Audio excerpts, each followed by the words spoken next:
On November 16th of 2012, a dispatcher would pick up a 911 emergency call in Lake County, Ohio, and everything that happened after that call was picked up would take everyone that came into contact with this case by surprise.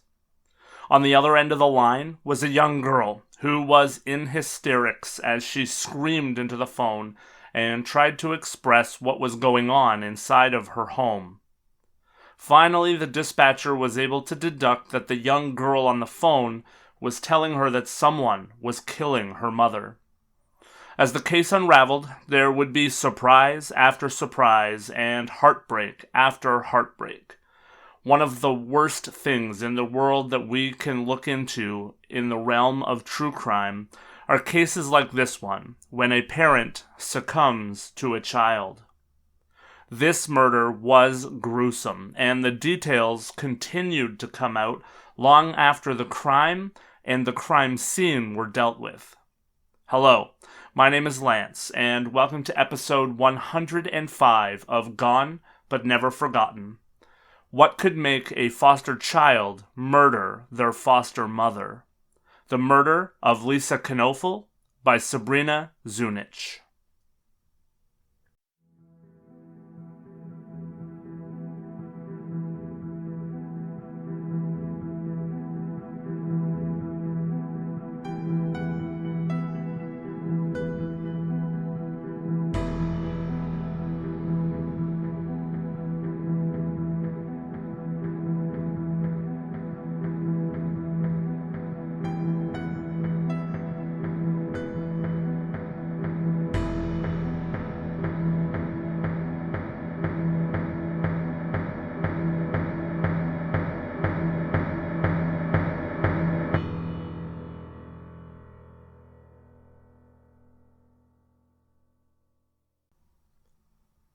Lisa Marie McIntosh was born on May 2nd of 1971 in Reynoldsburg, Ohio, to William Clark McIntosh and Rita Bala McIntosh, and she was living in Lake County, Ohio for the last 12 years of her life.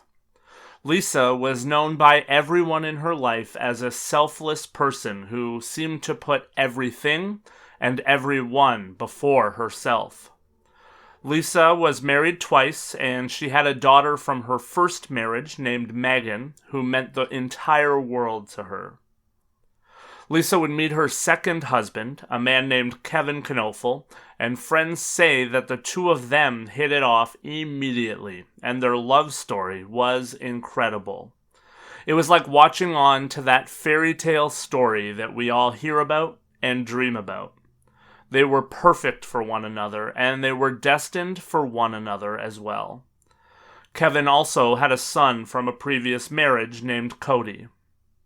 Friends and family would all say that Lisa and Kevin fit right into one another's lives perfectly. Kevin was a hard worker, working various jobs as a truck driver, a school bus driver, and even working as an emergency medical technician. Kevin was a jack of all trades who did whatever he needed to do to help the family make ends meet. Lisa was incredibly dedicated to her job, working as a social worker. She mainly focused on working with children who had been the victim of physical and sexual abuse. She truly was what I call a salt-of-the-earth person, and her modus operandi in life seemed to be to help as many people as she possibly could, and she had always been like that. Lisa would give anyone the coat off her own back, and even before she had got together with Kevin, when she was still a single mom, she would take in foster children that needed help just so that she could help in any way possible. Lisa and Kevin would get married 1 year after they first met, and a year and a half after that, they were overjoyed to announce that they were having a child together, their daughter, Haley. And so, the family was fully blended with a son from Kevin, a daughter from Lisa, and a child that they shared. As over the moon as Lisa was with Haley, she still felt like the family was missing something. And so, 2 years after Haley was born, Lisa and Kevin would invite a 16-year-old foster daughter named Sabrina Zunich into their lives and into their home. At first, everything seemed to work out perfectly for everyone in the family. There are plenty of family photos that seem to show joy and love that abounded between all of the members of the family, but over time things started to change slightly, and only with the benefit of hindsight can we start to piece together some of the reasons why. We will discuss those a little later in the episode. But Sabrina and Lisa started to butt heads around the house more, and both seemingly started to see one another as a little bit of a nuisance inside of the home. The addition of Sabrina to the home, regardless of which series of events you choose to believe regarding what comes next, would wind up being the thing that would completely tear this entire family apart. On November 16th of 2012, the entire world would change for Lisa, Kevin, Cody, Megan, Haley, and Sabrina. I am about to play a clip from the 911 call that came in when Megan called 911 and started to speak to the dispatcher. Listener discretion is advised, as this is obviously not for the faint at heart, as you're about to hear a young girl trying to get help for her mom, who was being attacked.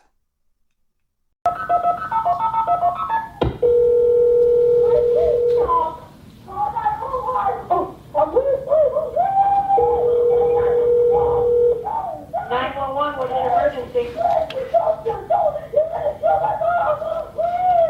You need to get off the radio, Julius. What is going on? Who had the knife? My sister, and I just woke up because I was yelling. 2518 Chagrin Drive. I need units bed. 2518 Chagrin Drive. I have a female yelling on the phone. Someone else has a knife. Okay, this is your sister? Yeah, and she's doing my mom with a knife. Will you please tell me? She's doing what to your mom with the knife? You need to take a deep breath for me so I can understand you. No, I did. I'm going to tell you. You need my mom to the doctor, please. Move 2518 Chagrin. I'm going to try and look up a history. What, does your sister still have the knife? Yeah. And what is going on there? I don't know. I just woke up. Okay, who am I talking to now? Her daughter. Okay, and what's going on there? Who has the knife? My sister. Okay, does she still have Hey, it? Mom? Okay? What happened?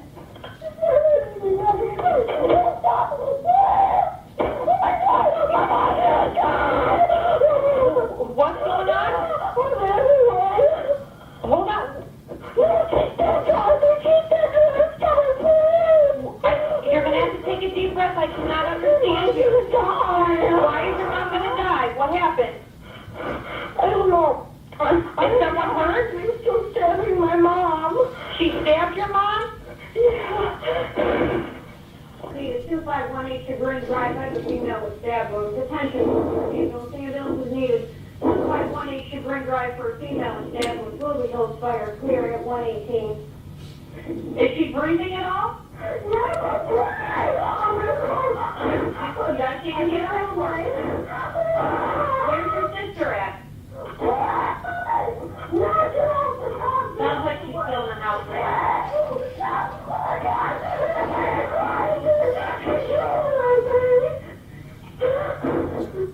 All I got was the sister has a knife. Where is your sister? Where is your sister? Well, I got everyone looking for you, honey. Where is your sister?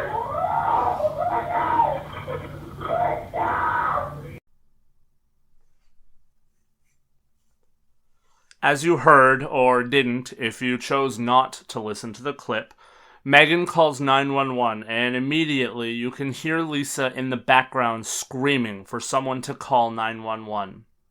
As one can only imagine, this poor young girl was frantic, and Lord knows what she had seen or heard by this point. All that she knew was that she had seen her foster sister Sabrina go into the room and she was stabbing her mother, Lisa. Heartbreaking. This case gets more and more strange, but you certainly cannot help but to feel for young Megan here, as her entire life seemingly fell apart in an instant. Officer Randy Mullinax was the first officer to arrive at the scene, and one can only imagine that he had a rough idea of what he was headed into, but he certainly could not prepare himself for what he found. He said that when he arrived at the home, he found Megan at the front door, and she was beside herself, frantic and desperately begging for help for her mom, waving her arms for the officer to get into the house, and quickly. Officer Mullinax quickly found out that Kevin was away for work and that Megan, Sabrina, Lisa, and young Haley were the only people inside of the home. Officer Mullinax said that he was trying to mentally prepare himself for what he was going to find on the other side of the door, but that there was nothing in his mind that came close to what was truly waiting for him. He said that he essentially walked into what looked like a war zone. As he made his way into the home, the first thing that he saw was Sabrina. 18-year-old Sabrina came out of the master bedroom, and she was still holding the knife in her hands that Megan had alerted the 911 dispatcher about. Officer Mullinax said that Sabrina looked like she had literally taken a shower in blood. She was covered from head to toe. Randy ordered Sabrina down to the floor, and she complied. He quickly put handcuffs on her and proceeded into the bedroom to see what he was going to be able to do in the situation. That is where he found Lisa, on the floor. Kevin said that when he looked at Lisa, she was so covered in blood that he couldn't even see the flesh tones of her body. Unfortunately, Officer Mullinax knew that he was already too late and that Lisa had succumbed to her injuries. The coroner report would come back, and it was gruesome, just like the scene. The coroner had determined that Lisa had suffered at least 178 sharp force trauma injuries from at least 12 stab wounds and 166 cuts. All of the wounds, and of course the murder, were attributed to Sabrina. The weapon that was used in the assault and the murder was the very same knife that Sabrina had still been clutching when Officer Mullinax had entered the home and came across her. It was a 15-inch bread knife, the kind with a serrated blade to cut through bread or buns quickly and easily. The assault by Sabrina on Lisa was so vicious that the knife blade was bent at roughly 20-degree angle from the force that it had been used to stab Lisa. Sabrina, of course, was booked and in custody with the police, and the investigation began in earnest. There was, of course, no doubt as to who had committed the murder and how they had committed the murder. What needed to be discovered, however, was the motive behind it. Investigators needed to find out why Sabrina had attacked her foster mom so viciously and so callously, clearly with the sole intention of taking her life. In conversation with investigators, Sabrina seemed to be cooperative at first with what had happened leading up to the attack, but her explanation certainly didn't give them very many answers. Sabrina said that everyone else inside of the home was asleep, and she was awake because she was suffering from a massive headache. Sabrina said that she had gone into the master bedroom and the adjoining washroom because she was looking for ibuprofen for her headache. She said that after she arrived in the washroom, however, her mind and her memory went blank, and she did not remember anything that happened after that. Investigators believed that even though it seemed that Sabrina was being at least somewhat cooperative, they did not believe her story. They believed that there was no way that a person could stab and cut someone as many times as Sabrina had without having some sort of recollection of the attack and the murder. When investigators tried to press on and force Sabrina to either remember or tell them something that she was holding back, she put all conversation to an end when she said that she didn't want to speak anymore until she spoke with an attorney. Sabrina had a rough life, as you can imagine. As a general rule, most people do not wind up in the foster care system without some kind of a story. Sabrina's parents were both drug addicts, and they both ran afoul of the law many times, and as such, they were unable to care for Sabrina. Her grandmother had taken custody of her very early in her life at the age of 3, but that situation fell apart as Sabrina got older, as her grandmother found out that Sabrina was stealing from her in order to pay for drugs and alcohol. When she was kicked out of her grandmother's home, that is when she first wound up in the juvenile system. In her own words, and you can understand partially why, Sabrina grew up incredibly damaged because even though some of her circumstances were definitely of her own doing, she had everyone that had ever been in her life essentially give up on her. Her parents were unable to pull themselves together and be a family, and she felt that her grandmother had turned her back on her as well because of her issues. She grew up with severe abandonment issues. Everything had seemed to turn around, though, for Sabrina when Lisa and Kevin had taken her into their home. The Knoefel family embraced her, and she truly started to feel like she had a real family for the first time in her life. The changes in Sabrina's life were visible to everyone from the Knoefels to her social workers. Her social workers even said that her grades went up and Sabrina was going to classes regularly, something that was not the norm for her before she moved in with the Knoefels. It seemed like Sabrina had finally found the stability in her life that she had always wanted, and it was settling her life down. However, obviously there was a massive disconnect between what was seen as factual evidence that Sabrina was in a great place and the murder that had just taken place. When investigators started to speak to Sabrina's social workers, they were shocked with what was presented to them. They said that even though Sabrina was someone who had struggled mightily at times in her life, they had never seen this side of her before. They had never seen or heard anything violent from Sabrina at all. They believed that there absolutely must be more to the story than what everyone knew so far, because they did not believe that they could have possibly miscategorized Sabrina that badly.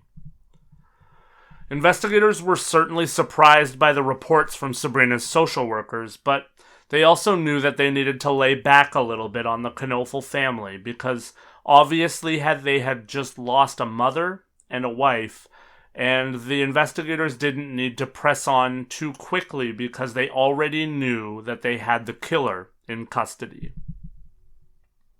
As time went on, however, investigators did start to unravel a little bit more of the story. They found out that there had been a little bit of unrest and tension within the Knoefel home for some time leading up to the murder. That tension seemed to revolve around Sabrina and Kevin at the center of it. It seemed that Sabrina had started to get closer and closer with Kevin while pushing further and further away from Lisa. Sabrina was becoming what Lisa determined to be, very needy with Kevin's time, and Lisa was also getting aggravated because she started to feel like Kevin was willing to drop everything for Sabrina. Investigators started to wonder if there was perhaps an infatuation that developed on Sabrina's part towards Kevin, and as they dug deeper, the evidence started to point that way. Investigators found a text from Lisa to Kevin that said, quote, "Cut the damn cord. Spending too much time with her and less with your real family. Thanks a lot," unquote. It appeared that Lisa and Kevin had reached some sort of breaking point as well, because Kevin was seemingly not willing to walk away from the situation with Sabrina. Lisa had also told friends that Sabrina was starting to overstep with Haley as well, and that she had told Sabrina to stay away from Haley because she felt as though Sabrina was starting to try and act like a mother to the young girl, and Lisa felt like Sabrina was trying, in some respects, to replace her. One could certainly understand the tension that was happening within the family. This situation would certainly wear anyone thin. Investigators also found out that just 2 weeks before Lisa was murdered, Lisa had confronted Sabrina and told her that she was going to have to leave. It was believed by everyone that investigators spoke to that Sabrina would be very well aware that it was Lisa that was pushing for her to leave the family home, and that would have certainly been a trigger for Sabrina because she likely would have felt as though, once again, everyone was turning their backs on her and casting her to the curb. It appeared to investigators that this may have been the motive that they were looking for. Sabrina had been seemingly trying to step in and replace Lisa on some level, but Sabrina quickly realized that she was in fact the person in the family that was the easiest to remove. It was around this time that Sabrina finally decided that she needed to talk to investigators and tell them her side of the story. Sabrina's story was actually very similar to the story that investigators had pieced together when they were talking to everyone else that was close to the situation. Sabrina said that she had spent most of her life within the system and that she had never had a true family. She said that growing up, all she had ever wanted was a real family. People that cared about her and people that wanted her to have a better life and wanted to see her reach her full potential. She said that soon after moving in with the Knoefel family, she realized that was her family. It was a dream come true, and she embraced them and they embraced her as a part of their home. She said that in the beginning she had gotten along with both Lisa and Kevin very well. She said that Kevin was a strong and caring family man, that she felt like he didn't look at her and see someone that was living inside of his home, but rather he made her feel like she was one of his children. She said that Kevin had always made her feel like he wanted to see her succeed, and she felt that he genuinely cared for her. She also said that her and Lisa had a very good relationship in the beginning and that everyone seemed to be on the same page and happy. She said that over time, however, she started to see and feel a change from Lisa towards her. She felt like Lisa didn't see her as a true part of the family and that she would only ever see Sabrina as a foster child living in her home. Investigators could certainly see that may be an underlying thing within the family dynamic, given the text message that I mentioned earlier. Likely out of anger, Lisa was very clear with Kevin that he needed to stop turning his back on his, quote, real family for their, quote, foster daughter. Sabrina confirmed that Lisa had started to keep her away from Haley, and she also said that when the time came that Lisa had the conversation with her that she was going to have to leave the house, she said that Lisa was very blunt and felt that Lisa was rude to her in the way that she approached her. She felt like she was losing everything in her life again. Sabrina would also be much more open about the night that Lisa was murdered. Sabrina said that she had waited until everyone in the house was asleep, and she had gone quietly to Lisa's room so that she would not disturb anyone, and she had the knife in her hand as she made her way there. She said that once she got into the room, she stood there, with Lisa still asleep, for about 10 to 15 minutes, arguing with herself in her head about whether she should kill Lisa or not. While she was having that internal battle, Lisa woke up and thought that it was Megan in her room.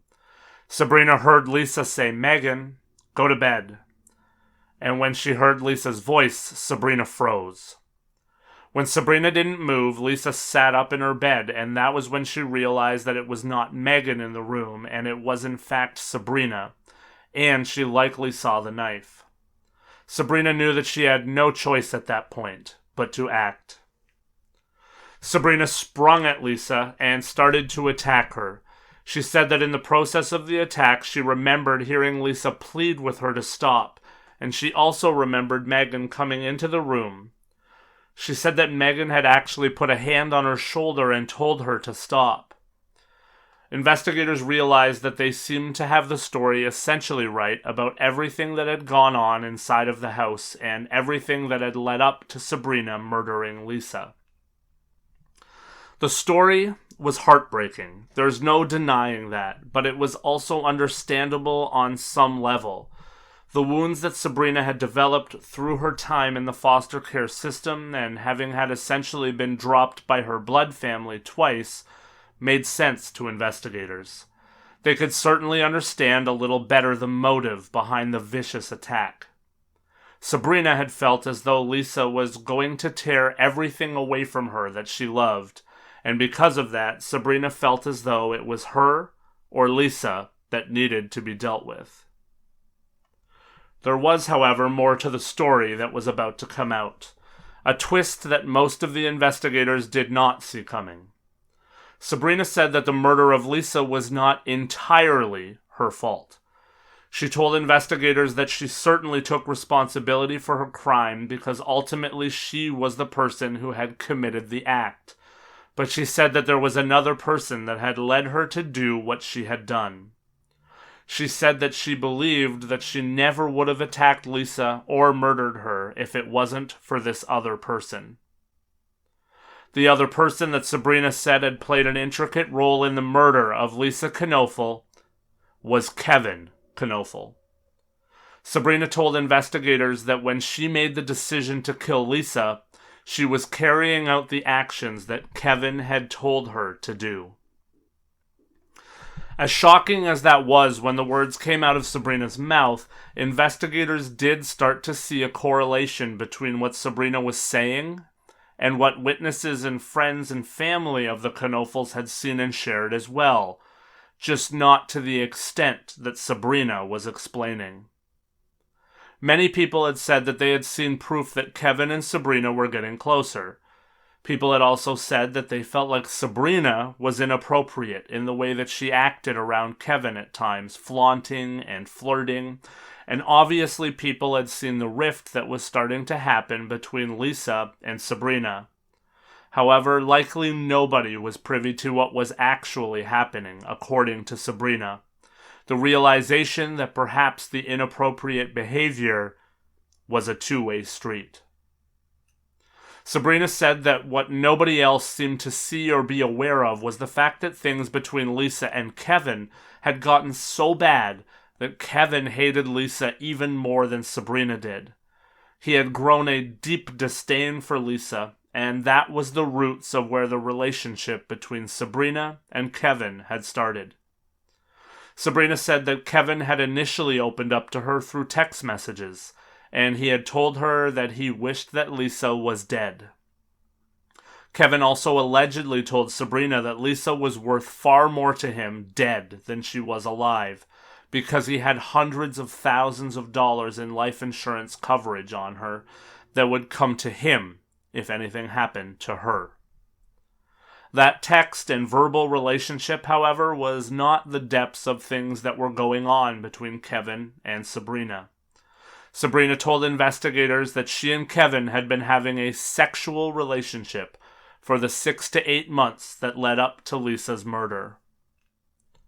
The problem was that Sabrina had fallen in love with Kevin, and she said that she would do anything for love. So, everything that investigators had uncovered, believing that the motive for Sabrina was having a family, was correct, but on an entirely different level, if everything that Sabrina was saying was true, and for what it was worth, investigators did believe Sabrina. Everything that she said stayed static every time she was interviewed. There was no hesitation, there was no changes in her story, and investigators started to operate under the belief that Kevin had groomed Sabrina. You see, Kevin knew all of Sabrina's past, and that meant that he knew all of her insecurities and all of her dreams. He knew that more than anything in the world, Sabrina wanted to have a family of her own, and he knew that he could at least present to her everything that she could ever have wanted. Sabrina said that Kevin had told her that if Lisa was out of the picture, they could move away, get a home together of their own, and he even told her that she could take over from Lisa as the mother to Megan and Haley. Sabrina would also tell investigators that it wasn't just these passing conversations that the two would have about killing Lisa. It wasn't just a turn of phrase that came up once or twice. She said that she and Kevin had talked at great length about how to kill her. First, they had talked about shooting Lisa, and then they had even talked about the idea of hiring a hitman to murder her. And finally, they had settled on what happened the night that Lisa had her life taken. They talked about Sabrina stabbing Lisa to death in her sleep. Even the knife that Sabrina had used, she said, was Kevin's idea. She said that Kevin had told her to use the bread knife because the serrated edge would do more damage to Lisa on the inside and outside. Kevin had even told Sabrina that she should steal Lisa's wedding ring and some of her jewelry after the murder to make it seem as though it was a part of a break-in that had gone too far. Now, I said that some of the investigators believed the things that Sabrina was saying because they could see the correlation between her words and the evidence that they had uncovered. They certainly could line up the series of events that they thought led up to the murder and the story that Sabrina was sharing. There were certainly a lot of similarities and even proof as to why things started to degrade between Sabrina and Lisa, and even between Kevin and Lisa. However, when word started to spread that Sabrina was pointing her finger at Kevin as being part of the crime, people in the community and those closest to Kevin and Lisa believed that Sabrina was just trying to save her own hide. You can't be shocked to find out that the news shook people to their core. Here you have a story where a foster daughter killed her foster mother, someone that had taken her into her home willingly and into her family. That is shocking enough. But to find out that there was even a small chance that Kevin might have played a part in this murder, that brought this story to an entirely new level of insanity. Remember, we're talking about the same Kevin and Lisa that everyone believed were soulmates from the very first time that they met. Could the man in that relationship possibly have been having an affair with Sabrina, a young girl who was in his care and under his own roof? Most of the family believe that none of this was true, and still believe that to this very day. The belief is that Kevin would have never played any part in the plot to kill his beloved wife. One thing I found interesting, though, as I conducted the research for this case, is that the same people who believe that Kevin is innocent were the same people who said that they saw Sabrina acting inappropriate towards Kevin at times. I can't help but wonder if that is simply a matter of maturity being different between a grown adult man and a 17-year-old girl. I don't think it would be impossible to say that while Kevin was able to separate his two relationships in his life to some extent, that would be much more difficult for a young girl to do when she was head over heels in love and so close to what would amount to achieving her dreams of having her very own family. Those that believed that Sabrina was simply a pathological liar on top of a killer believed that this was simply a case of Sabrina and her attorneys coming forward with a new series of events so that she could perhaps make a plea deal if anyone believed the story. By throwing Kevin under the bus, they believed that the end game was for Sabrina to cut down on her own prison time by possibly testifying against Kevin. The problem, though, was that Sabrina was not even slightly trying to downplay the fact that she was guilty. She knew that she had physically committed the crime and was very willing to do the prison time. The story jived in particular for Officer Mullinex, the first officer on the scene, because he admitted that early on in the investigation he had become a little suspicious of Kevin for a few reasons. First, a couple of weeks after Lisa's murder, when investigators reached out to Kevin for an interview so that they could continue to gather information, Kevin did come into the office, but he came in with an attorney and said that he would only answer questions about Lisa's job and he would not answer any questions about the murder whatsoever. I should mention that at that point Kevin was not a suspect on any level. This was meant to simply be an interview of a family member to help with the investigation. The second thing that raised Officer Mullinex's suspicions was the fact that Kevin had started to file claims on life insurance policies that were out on Lisa very quickly after he found out that his wife was murdered. Now, when I say quickly, I'm not talking about a week or even days later. Kevin started to file claims within hours of finding out about what had happened to Lisa. Family and Kevin's lawyers would later say that Kevin was being judged for actions after a devastating loss, and that Kevin knew that he needed to think about the stability of his family. They said that Kevin was being judged and told that his reactions and grief were wrong, and that nobody should be judged for how they deal with a situation like this one. I do understand that, but there are a few things wrong with that defense, so to speak. First off, I don't think that I've ever heard of anyone filing a claim on a life insurance policy mere hours after a murder. Second, how much was Kevin looking after the short-term stability of his family when he started to spend that money? And he spent that money on cars, a travel camper, and remodeling of his home, including an installation of a swimming pool.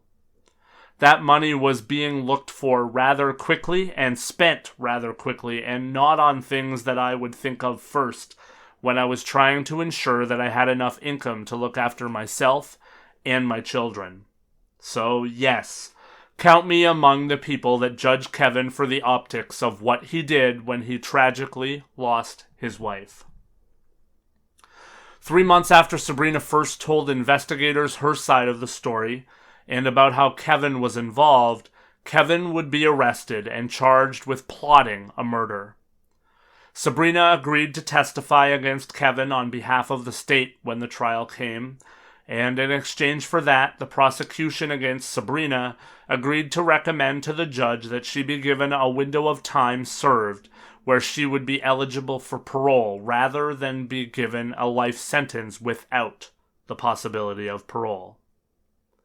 To be honest, that's not that much of a plea deal in my eyes. In Canada, most of us think of Karla Homolka, of the Ken and Barbie killers, when we think of a plea deal. Today, Karla Homolka is living a full life outside of prison because she found a way to play the system. There were no guarantees for Sabrina that she was going to get anything for being a star witness against Kevin, and yet she willingly was. That is something that makes me think that there is a lot of credibility to what she was saying. Kevin would go to trial and be charged with complicity and conspiracy to commit aggravated murder, as well as sexual battery for the relationship that he had allegedly had with Sabrina, who was under the age of 18, and also in his care as a foster parent at the time of the relationship. For what it's worth, Kevin denied everything that Sabrina said. He denied that the two had a sexual relationship, and he denied that he had ever spoke to Sabrina about killing Lisa. The stance of Kevin and his legal team and everyone that believed in him was that the entire case against him was based on the word of the person that everyone already knew had stabbed Lisa to death. The prosecution was obviously aware of that, and they built their case around two things. First, they needed to show enough circumstantial evidence to corroborate that what Sabrina was going to testify to was even possible, because they didn't have too much in terms of concrete evidence. And second, they needed to work incredibly hard to get the jury to believe the words of a killer above all else in order to get a guilty verdict against Kevin Knoefel. Sabrina's school principal was called to the stand, and he would testify that he had seen Sabrina and Kevin together, and on one occasion he had witnessed Sabrina maneuvering herself and sitting between Kevin's legs in what was clearly an intimate position.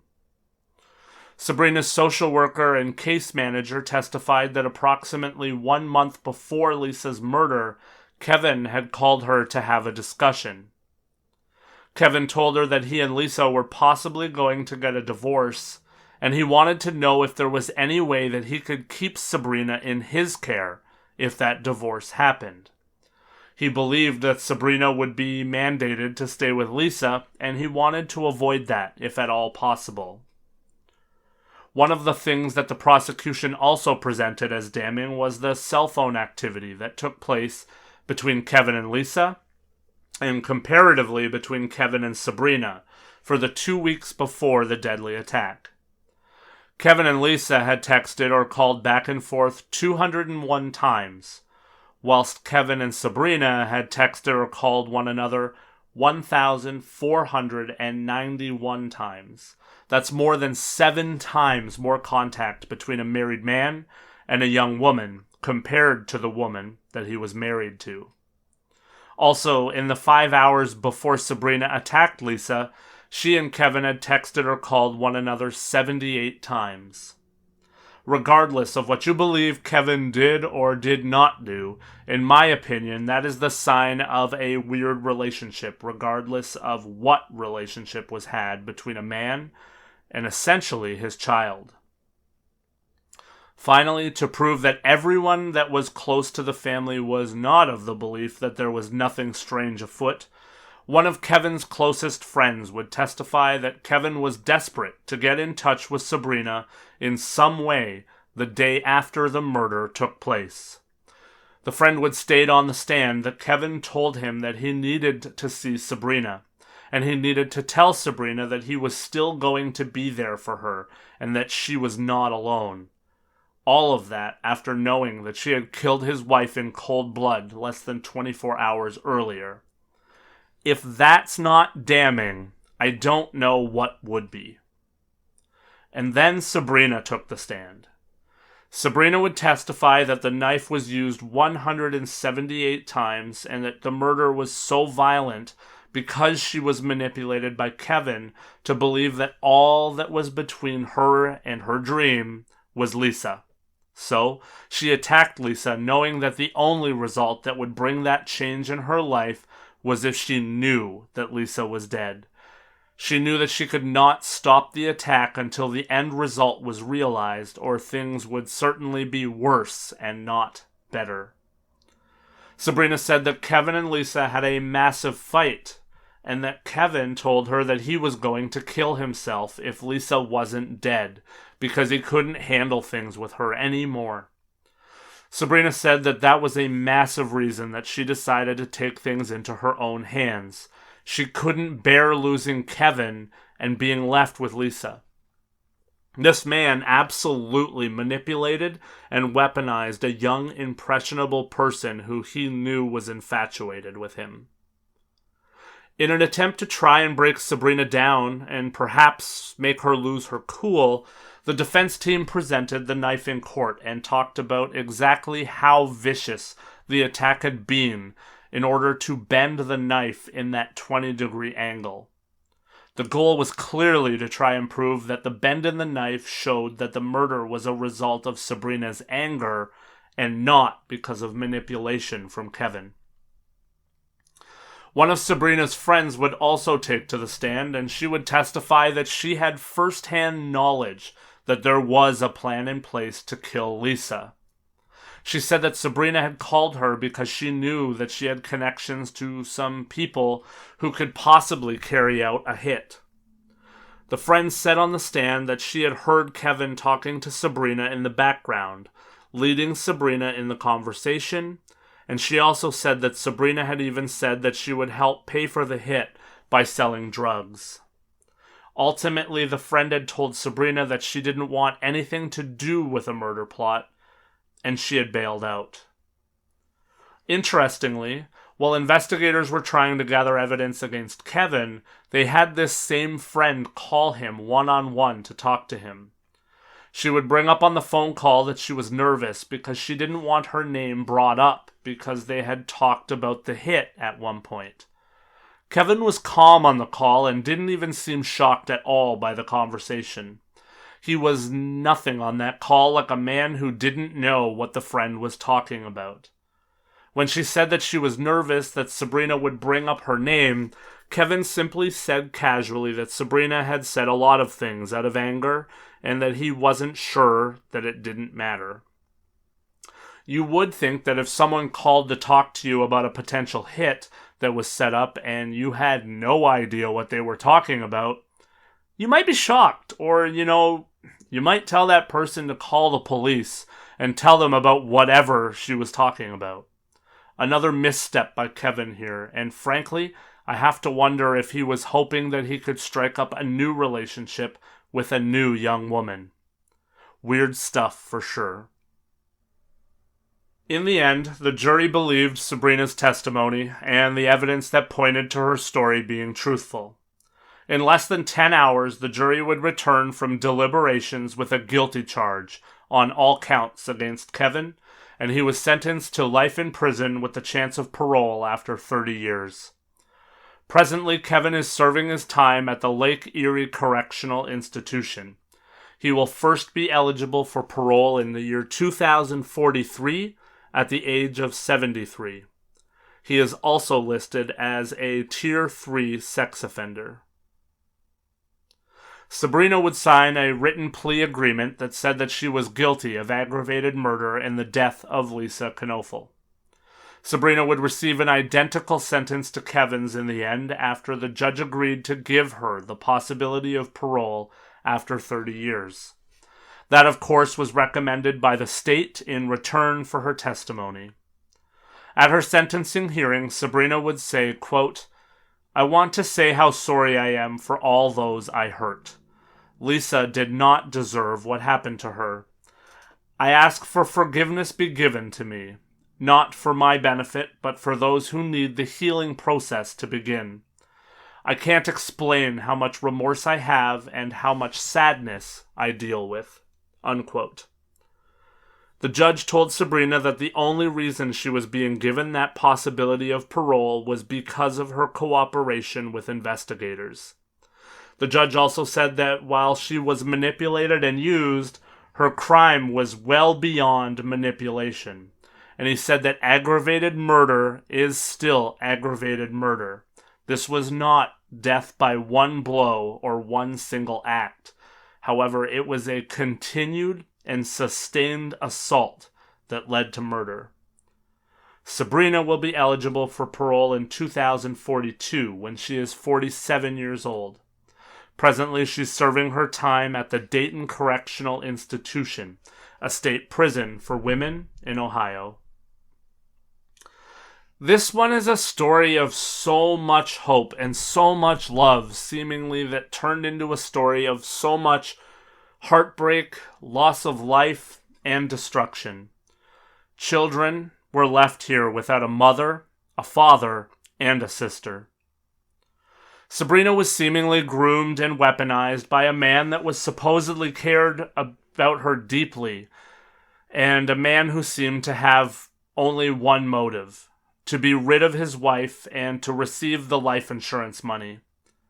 2 people are behind bars for 30 years to life, and of course, one life, that of Lisa, was taken from this world far too early, regardless of how you feel about the guilt of Sabrina or of Kevin.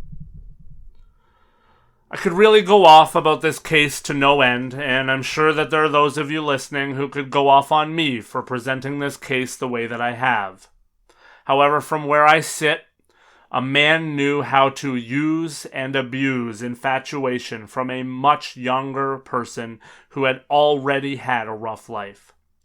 He saw a means to an end, and he used it. Personally, my heart is broken for a young woman who seemed to be trying to get her life on the right track. Her life was also ruined. Was Sabrina guilty? Yes, of course she was. As she said, in the end, she wielded the weapon, and she did know better. But she was driven by a force that was at least equally guilty in this case, and they are both fittingly going to serve the same prison sentence. With this case, perhaps more than any other case I've covered, I would love to hear your thoughts and your opinions. Do you think that Kevin was guilty in this case, or do you think that an innocent man will be in prison for at least 30 years now? Do you perhaps think that Sabrina should have been shown more leniency because of the way that Kevin took advantage of her? Where do you stand with everything in this case? Join me on social media and please let me know. No matter what you choose to believe, though, it seems perhaps one of the scariest things about this case is that 2 people here were found guilty of being involved in murder, and the people that were closest to both of them believed that the guilty parties are not capable of the things that they were charged and convicted of.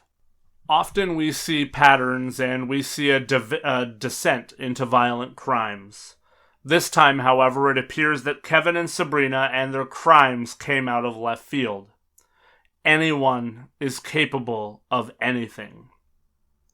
Chime in on our socials and let me know how all of that makes you feel as well. And honestly, more than ever, let me end this episode with an impassioned plea for each and every one of us goners to be a light in the world around us, and for each and every one of us to be better. Thank you for giving me some of your time, and thank you for listening to Gone But Never Forgotten. I'll see you next time.